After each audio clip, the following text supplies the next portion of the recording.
नमस्कार।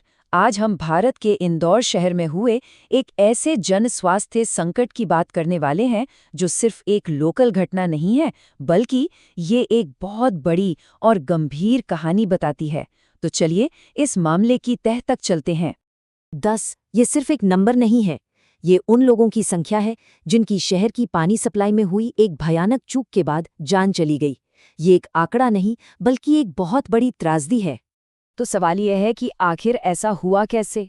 और जो वजह सामने आई वो सच में चौंकाने वाली थी।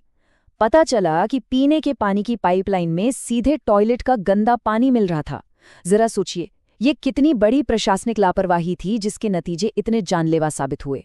और देखिए, जो बात इस पूरे मामले को और भी ज्यादा दुखद बनाती है वो ये है कि इसे शायद टाला जा सकता था।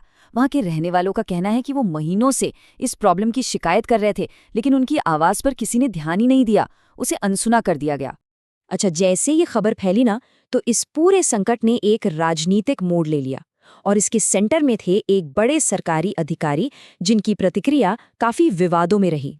बस यहीं से ये कहानी एक राजनीतिक तूफान में बदल गई। हुआ ये कि जब एक पत्रकार ने इस घटना पर सवाल पूछा, तो मंत्री की जो पहली प्रतिक्रिया थी वो बहुत ही आक्रामक थी, और इसने तो मानो आग में घी डालने का काम कर दिया। लेकिन जब जनता का गुस्सा भड़का और सोशल मीडिया पर खूब आलोचना हुई, तो मंत्री को पब्लिकली माफी मांगनी पड़ी। उन्होंने ट्विटर पर लिखा कि उनका ऐसा व्यवहार मानसिक तनाव की वजह से था, जो इस घटना से बने राजनीतिक दबाव को साफ साफ दिखाता है। चलिए अब इस राजनीतिक खींचतान से थोड़ा हटकर इसके मानवीय पहलू को देखते हैं। समझते हैं कि जो आधिकारिक वादे किए गए थे और जो प्रभावित परिवारों की असलियत थी, उसमें कितना बड़ा अंतर था। यहाँ पर ना जमीनी हकीकत और सरकारी घोषणाओं के बीच एक बहुत गहरी खाई दिखती है। देखिए, एक तरफ सरकार ने कहा कि सबको मुफ्त और अच्छा इलाज मिलेगा, वहीं दूसरी तरफ पीड़ित परिवारों ने बताया कि उन्हें सरकारी अस्पतालों में ठीक से देखभाल ही नहीं मिली। नतीजा ये हुआ कि बहुत से लोगों को मजबूरी में अपनी जेब से पैसा खर्च करके महंगे प्राइवेट अस्पतालों में जाना पड़ा। अब ये मामला सिर्फ यहीं तक नहीं रुकता। सोर्स के मुताबिक ये सरकार और मीडिया के अंदर की कुछ बड़ी सिस्टम से जुड़ी समस्याओं की तरफ भी इशारा करता है। चलिए देखते हैं कि ये कैसे एक बड़ी तस्वीर का हिस्सा है। तो कहने का मतलब ये है कि ये कोई एक अकेली अलग थलग घटना नहीं है। रिपोर्ट की माने तो ये गैर जिम्मेदाराना व्यवहार और जवाबदेही की कमी के एक बड़े पैटर्न का हिस्सा लगता है। इसमें मीडिया के कमजोर होते रोल से लेकर पहले के विवादों तक का जिक्र है।